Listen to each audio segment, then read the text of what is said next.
Raja Amer Iqbal Sahab, the President of the Rawalpindi Chamber of Commerce. And from Lahore, Syed Abdul Khaliq, the Executive Director of the Institute of Social and Economic Justice. And joining him now is Nasim Beg, the Chief Executive of Arif Habib Consultancy.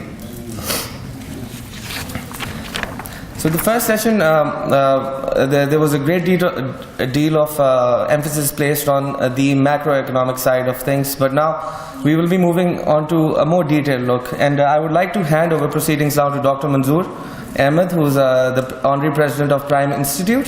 Dr. Saab, please take this. Thank you, Ali. We had a great first session, and I hope we just continue the same tempo, we don't slow down. And we have an excellent panel, and without getting too much into it, let me see which would like to go first. Yeah. So we have, first is Raja Ansar, would you like to go? Okay, yours. Yes, consequences of increasing public debt.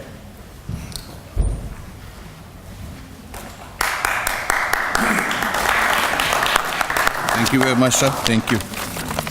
Assalamu alaikum, sir. In the name of Almighty Allah, there is none other than Allah to be worshipped. It's the debt which is we have. Sorry. Assalamu alaikum, sir. In the name of Almighty Allah, there is none other than Allah to be worshipped. The title, which is basically the third national debt. It is the conference which is based on, perhaps I have missed few of the part of this, but I know that this is the very vital and very relevant to the Chamber's affairs, this title. So coming to the point, I say that all the Chambers of Commerce who are working on this are very much upset of what is happening at the national debt level in Pakistan. With these remarks, I actually commence with my briefing little bit that why we are concerned and why we are upset on this. Because the manufacturing sector, which is the engine of growth for any economy, is dependent on the lending and the loans coming to them through the banks. This is the very first issue that we are facing in Pakistan, that the government borrowing has gone too high and too swift in the last couple of years, that the liquidity with the banks are left very less for the industry as a whole, one. Secondly, banks are very reluctant because they feel more confident and more risk averse dealing with the government bonds, the treasury bills and other PIBs and all other relevant bonds that they buy. They don't want to take the risk because they are getting a very reasonable return on the treasury bills. Third, that as it happens, the markup also goes up, although it is in the recent months we have seen that the markup is coming down, but we have to compare this with the entire world because you have to see in some context that it is not relevant just with the Pakistan.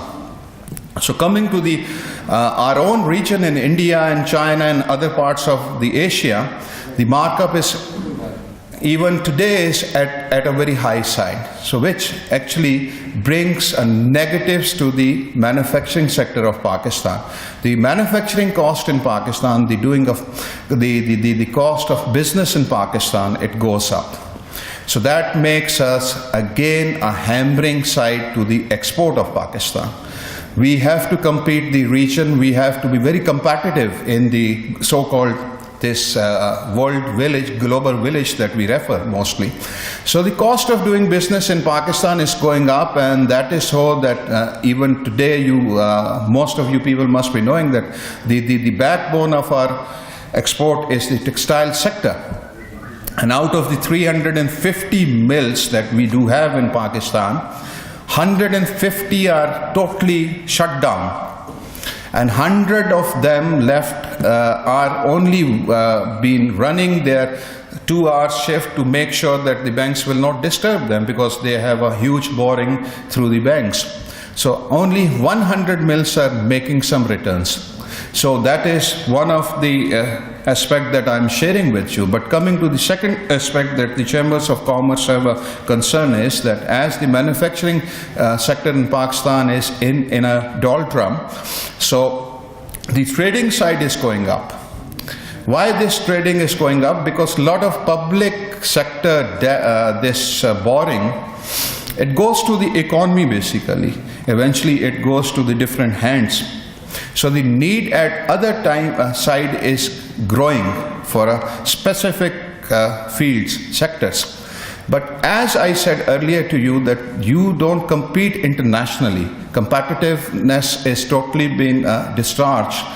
So then import side goes up. So people have a demand, but they have a different demand because the money is going to a specific segment. It is not going to at a larger population. So if the purchasing power at a larger population goes up, then the manufacturing sector also takes some drive within the economy. So this is what I just want to highlight here, that the industrialists of Pakistan are very much upset on this, that this money circulation, or in other words, the disparity of the wealth in Pakistan has been broadened. So that is another thing which is happening now. So supply side takes its reshape themselves, and then the import goes up, and this we have witnessed in the recent years, that you have seen that the last year the total borrowing of the manufacturing sector in Pakistan was around 462 billion rupees. In these 9 months it is a meager borrowing which is 43 billion rupees hardly. So this is the indication that you can feel that the manufacturing sector in Pakistan is slowing down, and it is not only slowing down, but it has become not competitive even within the region of those items which they used to be, have certain advantages or the edges on the Chinese and the Indians counterparts. Third, we believe that this once we talk of the public debt going so fastly up, the businessmen are a very shrewd people. So they don't plan just for 1 or 2 or 3 years, they plan for a longer period basically. So that is another concern for us, that as it is going up, so our day has to come when we have to pay it back also. So as an industrialist or a business people, we consider that this is something which is upsetting us, and we believe that investment in Pakistan is also linked with this all development. We want to secure that also. So once we see that if we put this money in a manufacturing sector, and coupled with the CPEC development and coupled with a lot of other factors, that if you factor in them, you will then realize that the scenario is totally changing. So people are actually trying to save their money out of the manufacturing sector, and they want to put it in the trading sector. Now as the pressure built on the other side of the trading sector, so you can see that the import bill is piling up nowadays. That is another indication that as it is piling up, and with the international recession that we have seen in the last couple of years, although that is true, that has hampered our export, but competitiveness is the major factor behind all this, what we say on different medias. Because if you are not competitive with the Indians and the Chinese and the Bangladeshis textile sector, so then that is not possible for you, or for that matter the leather sector, sports sector, you name any sector that matters to the export of Pakistan. So I believe that this is a very concerning factor to the Pakistani business people, community-wise, one. And we believe that this borrowing should not escalate further in the next year, because next year is 2017 is an election year. So we have a worry that perhaps the election year may bring more borrowing to the government, because you see that the government has to do the election campaign also linked with this fiscal policy that you will see in shape of a budget coming next June. So that is another thing which is hampering our activities at large, that people have just decided to wait and see what will happen. Similarly, at parallel, this is a CPAC development which is going on. We believe as a whole, as a nation also, or as a business people in Pakistan, that CPAC is and will be the game changer for Pakistan. But there are certain concerns. And one of the concern which is linked with the public debt is this, that one side the public debt is making the competitiveness to Pakistani manufacturers to the lowest possible level. At the same time, the incentives and the package that we are listening for a specific CPAC zones restricted to the Chinese is also upsetting us. So there is a headway for that. The way forward is that we demand that the joint ventures should be also considered as one of the positive way forward for these CPACs, so that there is a argument perhaps where they say that the CPAC industrial zones are just restricted for the exports. But we have seen through experience in past that smuggling you simply cannot able to contain. So industry developing inside Pakistan, the spillover effect that we foresee, how is it possible that you will contain that? So coming back to the public debt, I will say that today the industry and the sector-wise, the chambers believe that if this keeps on piling up this way, inflation in Pakistan and the markup in Pakistan will be beyond any control measures. Will not be, and this will be again adding up a fuel to add up the cost of doing business in Pakistan. And doing business in Pakistan, in keeping in view the all developments that we are seeing in India, since Mr.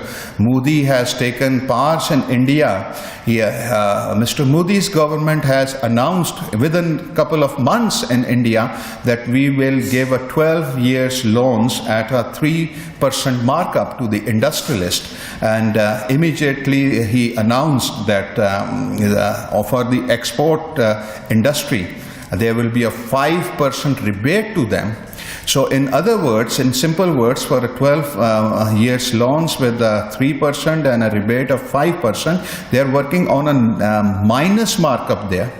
So this is something which is developing in our region basically. So we have to be very much actually aware of all our neighbors' hoods, what is happening there. So this also upset us that the government of Pakistan needs to raise the space, give them to the industry rather than that you go and spend for the day-to-day affairs of the government, or for the non-development expenditures that you are borrowing, or for the repayment, so-called, is a very simple slogan that we've been listening. Very common one is that it is a loan which we have to pay because the party, the government which left this this obligation to us, the same way perhaps in 2018, if the new party government comes in power, will say the same to the nation. So I think there is a need. I will say here that the business people, whenever start a business, they do the SWOT analysis and the pest analysis. So in SWOT analysis, the strength that today we believe as an industrialist or a trader of Pakistan is our youth basically. So there is a requirement of spending money on the human resource development, which we don't see. Skilling the youngster, and similarly the agriculture sector is our strength. So we don't see any major chunk of the debt borrowed by the government going to these two sectors. This is another concern to the business people in Pakistan, that if you don't have a better youngster or a youth skilled with the latest requirement of industry which is coming up through the CPEC venture in Pakistan, so then perhaps in these industries or in these corporate companies you will find the Chinese or the foreigners working there, not our human resource. That's another concern, that if the borrowing has to be taken place, that should be spended in the right segment then, rather than just on the non-development expenditure, or for that development so-called expenses, where perhaps we believe if you cannot sustain the running cost of those ventures, they are not then feasible for a country like Pakistan, where you are borrowing money and spending to ventures where you cannot even meet the running cost, day-to-day cost of those ventures. Similarly, the weakness that we see as a whole in Pakistan is that this system needs to be revamped. So if this system has been revamped, then perhaps we will not be able to see such a huge borrowing coming up. As this has been asked me, that there is a paucity of time, so I just quickly wind up by saying this, that there is opportunity for Pakistan, that is the CPAC. Also is a very major opportunity for Pakistan. At the same time, if this is being tailored into some joint venture sort of a approach, this may change the fate of Pakistan, or similarly the major threats. There are a lot of threats that I don't want to discuss, but that is relevant to the public debt is that the major threat that we are seeing today is that we have become not even competitive to those countries who are not developing, even underdeveloped countries, in vis-a-vis the cost of doing business in Pakistan in few fields sector-wise. So that is a major threat for us. Pest analysis also says to me that I'm sorry, no party in Pakistan so far has emerged on some institutionalization. It is all hereditary politics that we see in the major parties of Pakistan, which is disturbing to us. I will not touch much of that, but the socio-economic active factors are perhaps very much pertinent here, and I will say, restricting myself to the National Debt Conference, that the debts of Pakistan is a very serious, very serious issue for Pakistani business people, and we believe that I don't want to give a gloomy and a glean sort of thing to you, but I think still there is a time that the government of Pakistan and those who matters in making policies, if they change their policies rather than just borrowing and they restrict themselves to the relevant borrowing only, which they do need to repay back, then there is a possibility that we may come back to the right track. Thank you very much, sir.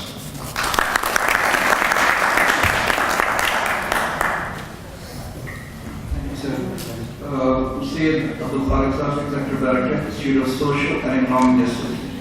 He will be speaking on fiscal responsibility, accountability, and need for audit.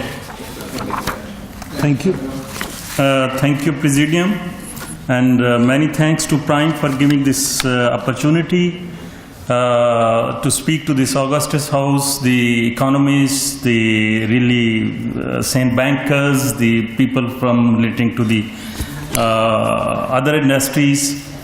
I would like to apologize first of all to you. Maybe my presentation a little bit different from so far presented from the early morning. I'm not an economist. I'm simply a human rights activist. And we see the debt as a human rights issue more rather than an economic issue. Yes, it is an economic issue. It is a major economic issue, but this doesn't mean it is out of the domain of the human rights. It is very much in the domain of the human rights. So we look at this issue from the human rights perspective as well. So my presentation will be a little bit different from the earlier. There will be more words than figures.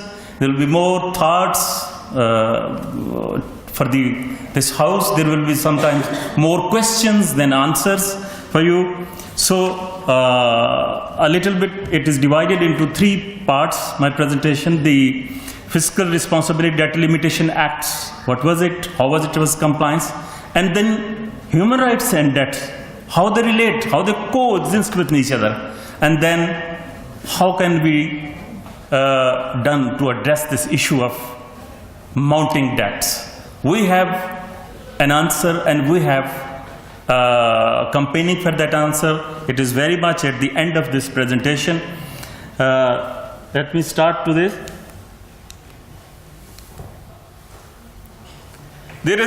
I start from the Fiscal Responsibility Debt Limitation Act. As many of us already knew that in 2005 this act was passed, and there are the main features, only main feature, there are 3 main features. Clearly shows that public debt to GDP ratio should not exceed to the prescribed limit of 60% of the GDP.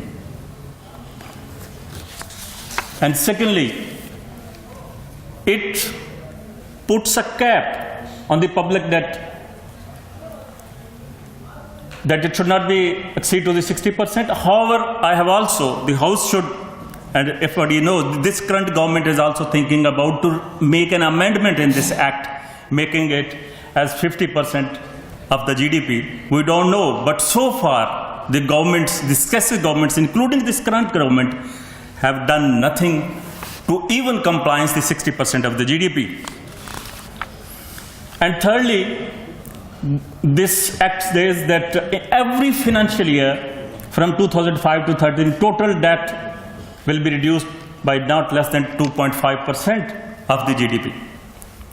Let us think how they really comply it. The successive governments have been actually failed to comply this act, and repeatedly, consistently, persistently they violated this cap of 60% of the GDP.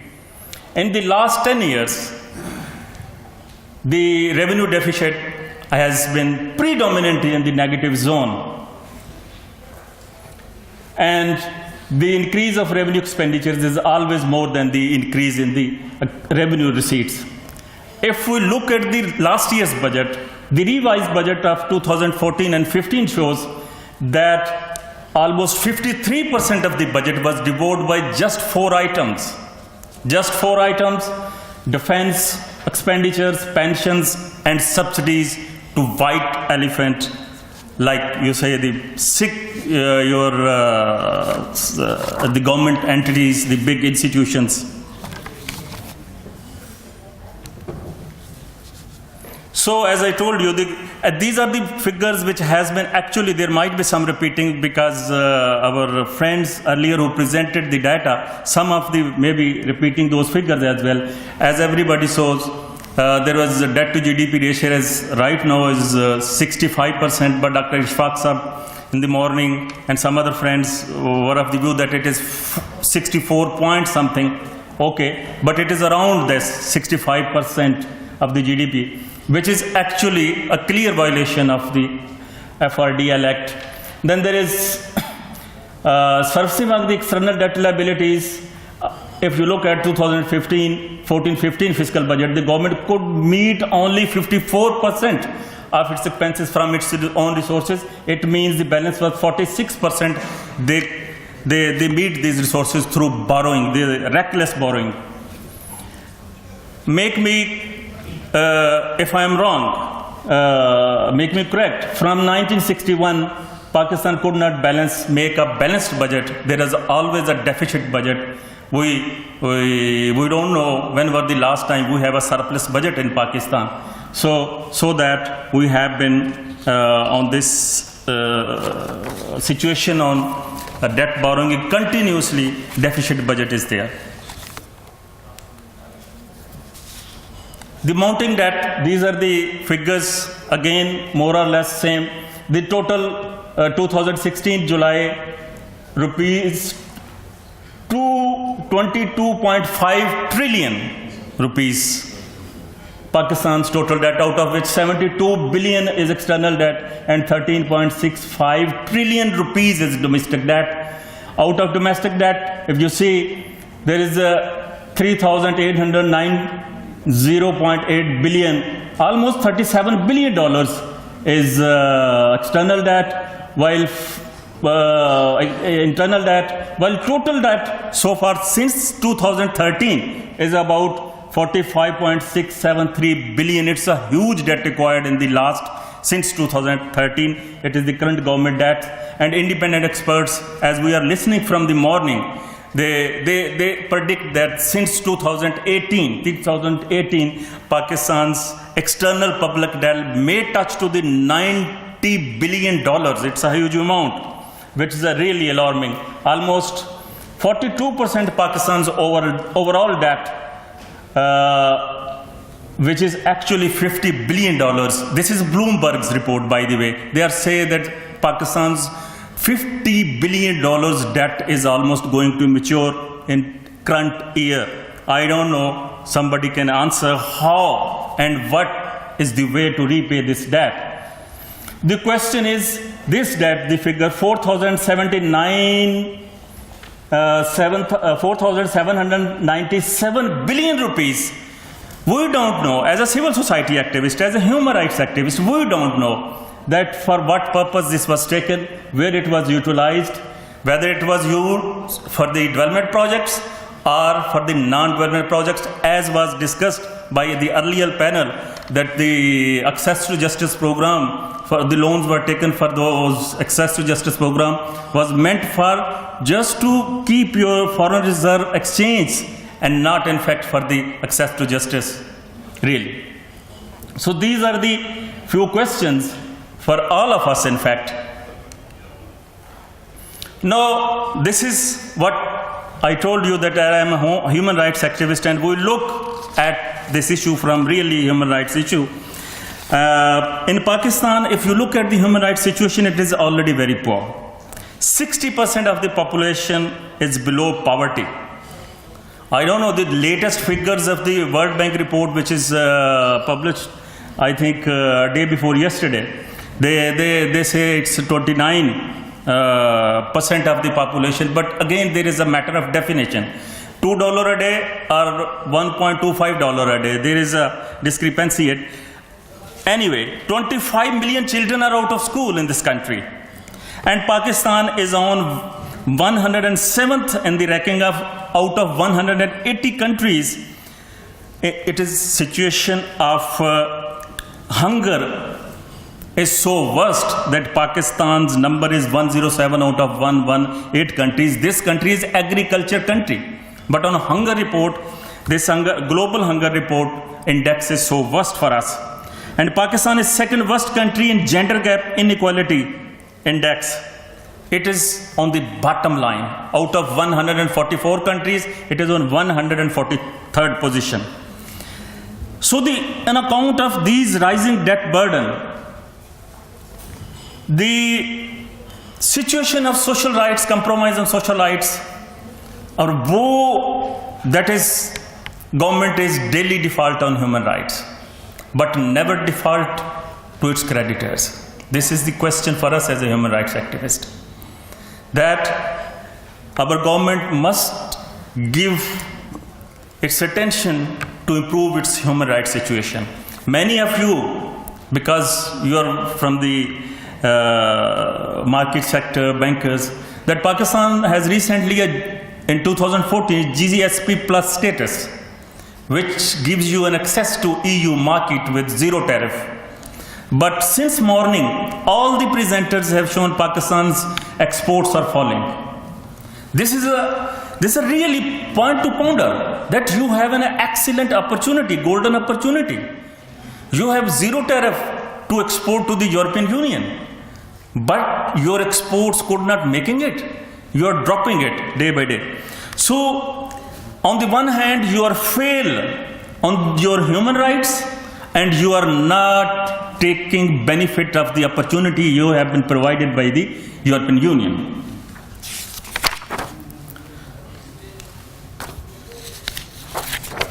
I also want to draw your attention towards the changing landscape of the debt composition, in fact.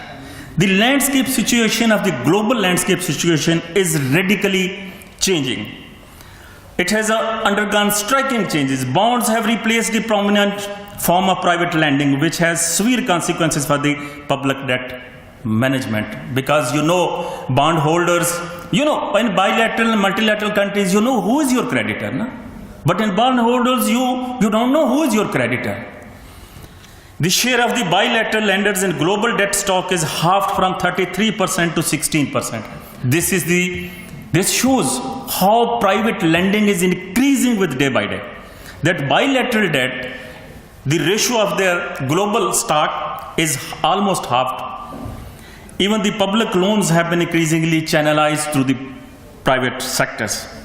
So a plethora of dispersed bondholders and investors have started to lend to countries that could previously only receive credit from official creditors, may lead to situation of possible future crisis, to my understanding. And the debt landscape has changed substantially to creating regulation gap. Because in bilateral, multilateral, there are some, instruments of lending and borrowing. But in case of this bonds regime, there is a regulation gap, there is no mechanism of resolution, there is dispersed creditors out of it, and these are also making accountability and watchdog much more difficult for people like us who are working on accountability and transparency.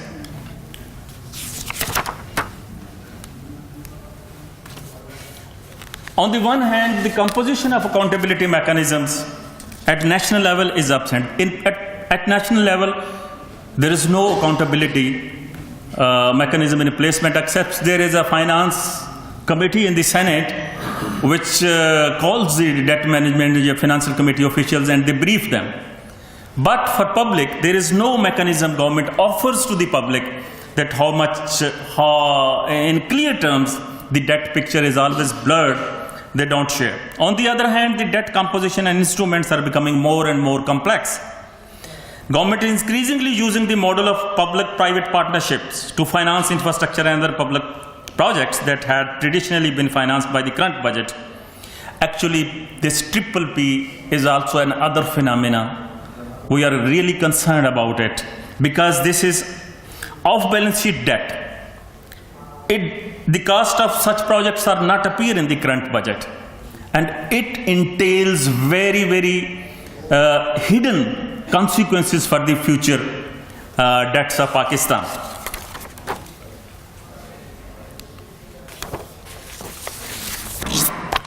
So, accountability mechanisms. At international level, there are some accountability mechanisms, though we don't have at national level. Like in 2012, Guiding Principles on Debt and Human Rights introduced by the UN Human Rights Council, which says about the compliance of the foreign debt payments will not undermine the obligations of the realization of fundamental economic, social and cultural rights. That any debt contract, lending and borrowing, should not undermine the basic human rights. Then there is a UN Conference on Trade and Development, UNCTAD Roadmap of 2015 for sovereign debt workout comprises 5 principles, basic principles: legitimacy, impartiality, transparency, good faith, and sustainability. At international level, these 5 principles are under consideration, so that at national level there must be a comprehensive debt resolution mechanism in place. Anyhow, but this UNCTAD roadmap was opposed by the industrialized countries but was supported by the developing countries. Then there is another proposal by the IMF that is called SDDRM, Sovereign Debt Restructuring Mechanism, but it also has a major flaw which says that IMF will not participate any future restructuring happens. So then there is another, at national level, there are some parliaments who are undertaking this responsibility of lending and borrowing. Citizen debts are also gaining ground. Illegitimate concept of illegitimate debt is encountered and says that the lenders should also keep in mind this. I have to, yes, I have to, there is only 2 slides. The question is, why debt audit? Because the debts are taken in the names of the people, and people have every right to ask about its composition, why it was taken, how much taken, where it was utilized. So we have every right. And publicly, the information is so scanned, impartial, and scattered. And by the way, let me say, the information about debts, about economy is deliberately scattered, deliberately make difficult to assess, success, and analyze. This should be, we have been demanding this, that this should be made more easy, more available, and more complete form. The people, another problem is people don't know about debts. They are really, for them it is a difficult issue. For them it is an issue for the economist. For them it is an issue for the bankers maybe. They don't think this is the issue of the people. So I think people must have awareness about it. Only a certain level of awareness can help others. There is, and by the way, we are not talking in the air. There are experience in the international level as well. Ecuador conducted its national debt audit and find large-scale illegalities there. Then Norway undertook audit as a lender country. Then Greece, there was a committee on truth committee formed by the Greece, which is in fact its report is not published, but it was formed. And fourthly, recently in Tunis, 73 MPs of the parliament has signed a bill to form a debt audit commission. So in Pakistan, let me share with you what have been so far in Pakistan about the debt. Fahmida Mirza, the last speaker, she formed a committee in 2012 which presented following recommendations. Though its mandate was very, very limited, its scope was very short, but this committee was actually forming 9 different political parties, representatives from the parliament. This is the reduction in debt by minimizing reliance. This committee also said that any loan contract exceeding $25 million should be subject to the parliamentary approval, but it is not going to be happen. I don't even sure that cabinet is taken into confidence. Maybe our finance minister alone is doing this. This committee also said consult federal and provincial governments as well, because they are equally responsible. Then they also said that obtain expert opinions from the economists for this alarming debt situation as well. So our demands, last slide, is that we have been demanding there should be a debt audit commission, parliamentary debt audit commission with constitutional cover, comprising experts, independent people, economists, civil society activists, and its mandate should be clear, its findings should be mandatory. This audit commission should identify which part of the debt was legitimate and which part of the debt was illegitimate. It should be decided. Make all debt agreements parliamentary debate. What we say, if really, for real accountability, debt must be put before the parliament for the approval. Empower parliament to ratify on acquisition, disbursement, payment of all debt loans. This is from all. Thank you very much. And thank you for your patience, Chair. Thank you.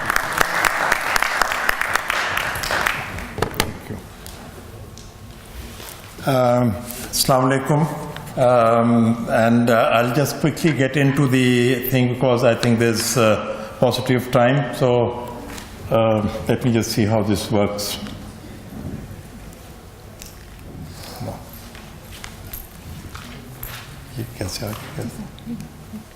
This is the next line, this is the pointer.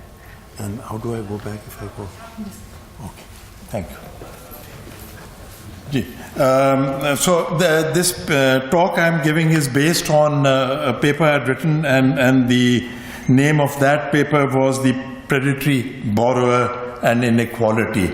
So mind you, it's not predatory lending, I'm talking of the predatory borrower, and in that I include 2 major parties, governments and banks and businesses. So I'd like to make a quick statement that, our grandparents stole from us, and we seem to be hell-bent on stealing from our grandchildren. And this Pakistaners, this is not a Pakistan-specific thing. This is kind of almost worldwide, perhaps far worse in the developed economies. And as a result, we have all these problems of a strife-ridden world, your votes stolen, and I'll talk about that, your job stolen, your pension stolen, your home stolen, etc., etc., the environment gone bad. You're basically born as debt-bonded slaves, inequality growing worldwide. Pakistan, of course, we've always had inequality, but it just keeps getting worse. And unfortunately, we are willing participants, and that is the issue here. I'll start with banks. The banks, the way they work is, of course, they treat other people's money as their own, and that's I'll come to the structure.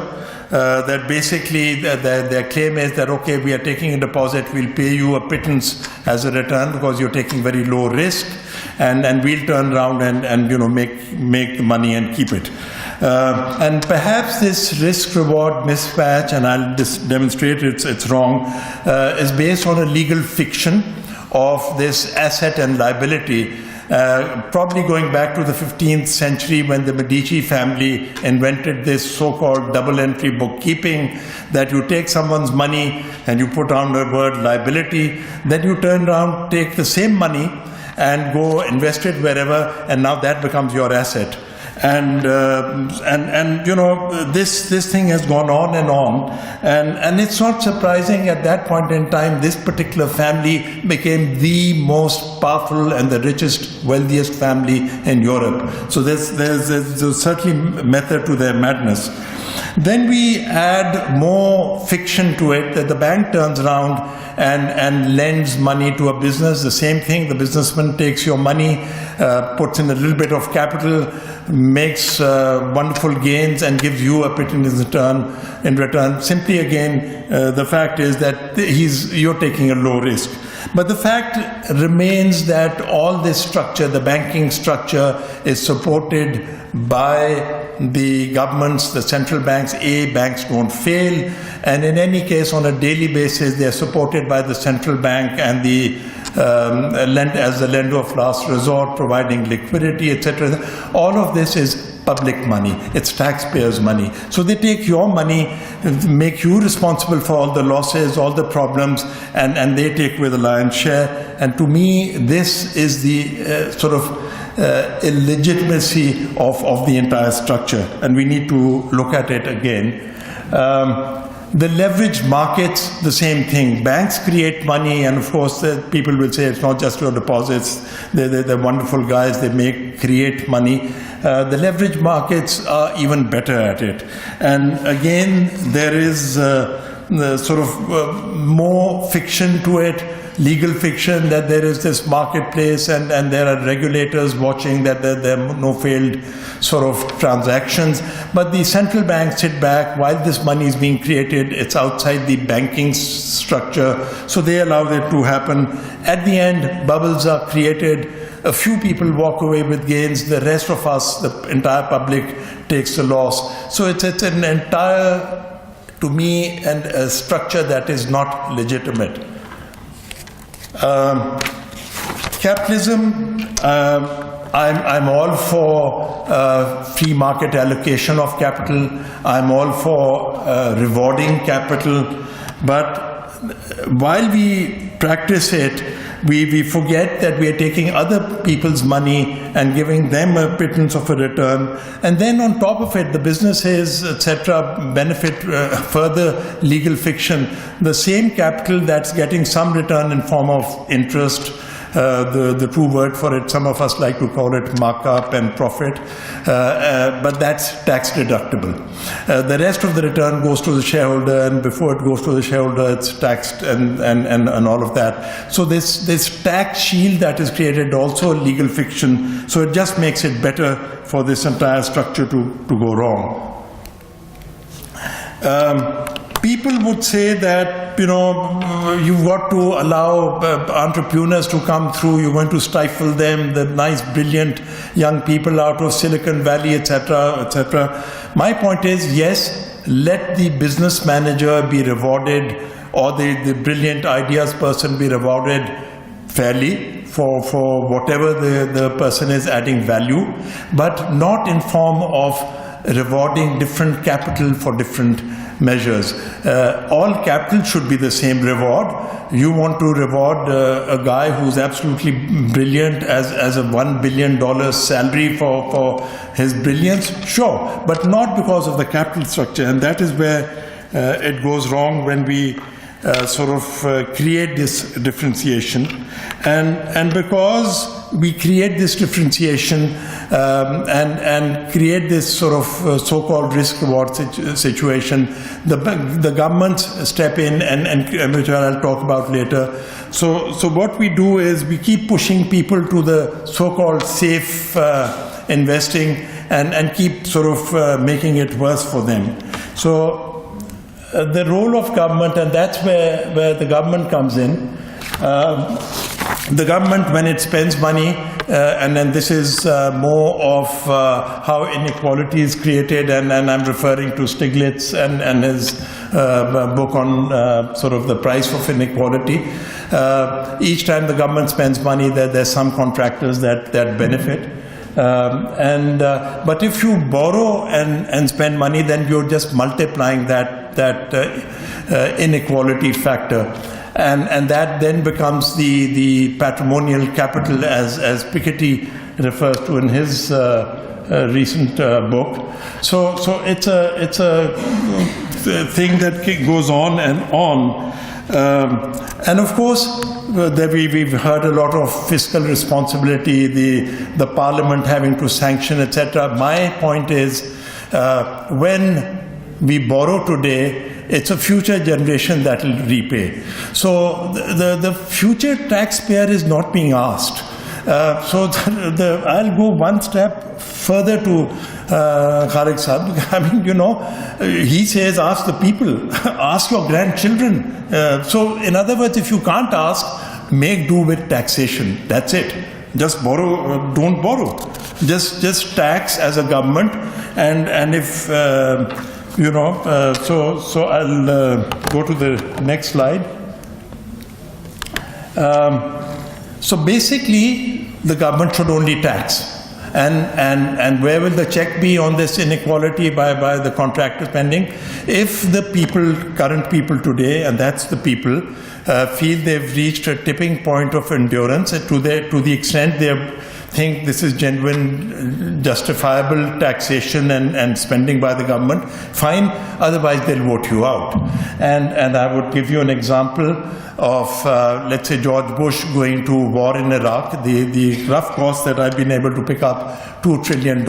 Had he said to the US public, I'm going to tax you $2 trillion, please sanction my going to war, I don't think we would have that war, and I don't think we would have ISIS today. So that's literally what I'm saying, that don't fool yourself. Now, obviously, when we act as individual families, if we want to build something for our children, we cut back on our consumption, we save something, say build a house or whatever, or give them education, and we invest in our children.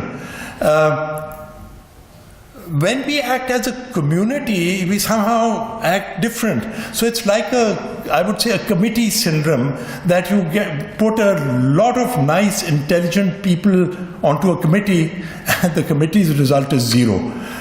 Here, what the committee is doing is, the community is doing is, it's fine for us to do this for our children, do that for our children, but we'll borrow and make them pay. Why? I mean, you as a family, you don't tell your kid that, I'll send you to school and I'll send you to college and I'll build you this home and you'll pay me later. We don't behave that way. So there's an irrational behavior when we act collectively.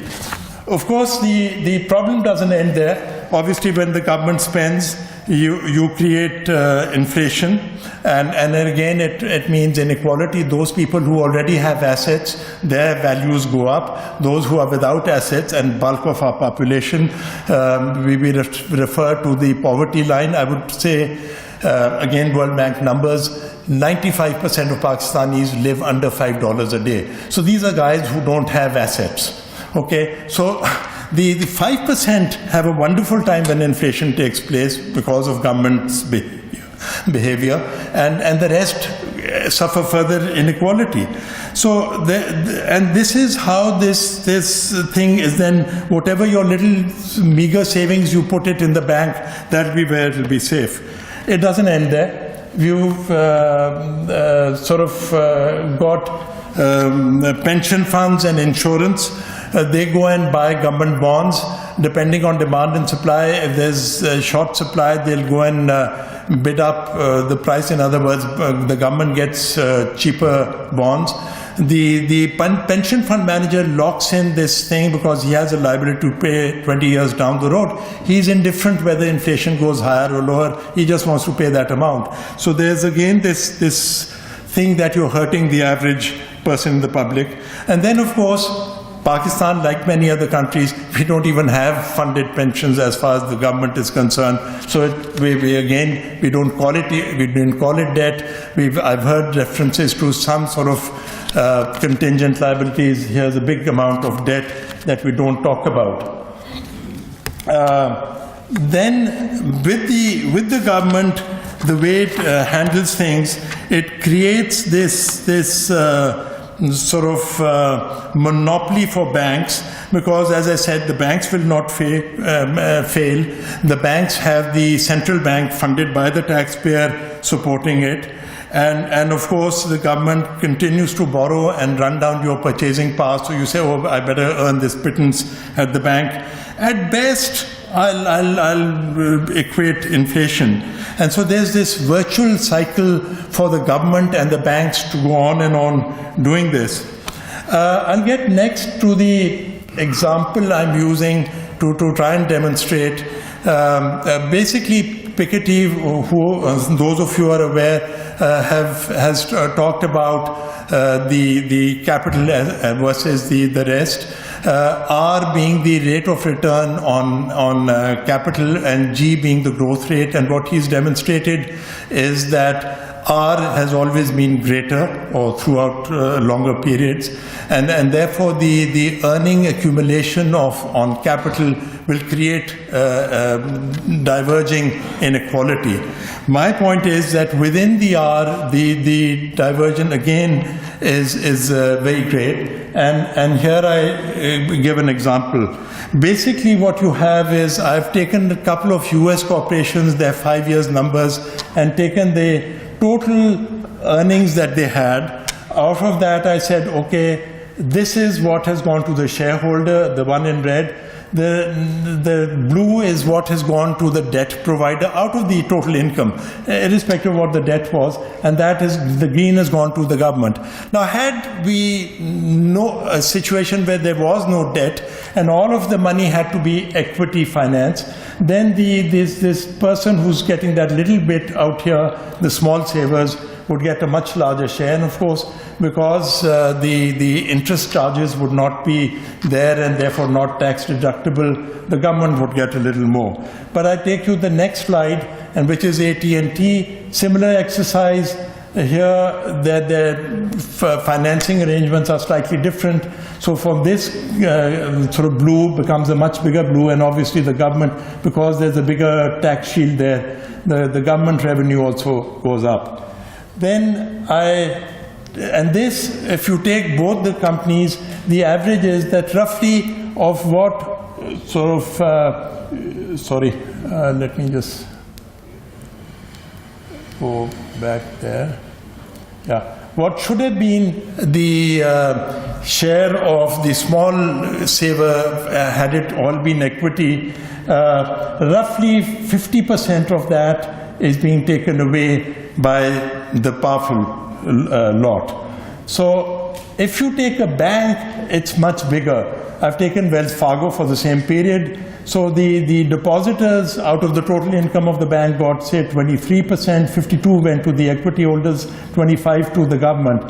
Had it all been equity, just in a theoretical world, 60% would have become the small savers' money instead of 23. So in this case, it sort of demonstrates that a good 60% of their earnings rights have been taken away. So 50 had this guy invested through the bank, and the bank has invested in the companies, then the small saver is getting a mere 20% of the total earnings and when we do a proportional allocation, only 25% of the rightful share. So that is how much of extraction and inequality is going on throughout. As this happens, people will argue that, oh, well, equity is risky. It's been made risky. It's been made risky for two reasons. One, when a business borrows and there's a down cycle, it gets into problems, and that's when it is risky. Otherwise, most businesses don't really fail. They may go through difficult times. It's the debt service that causes the problem. So if there was no debt, it was all equity finance, you wouldn't have this problem.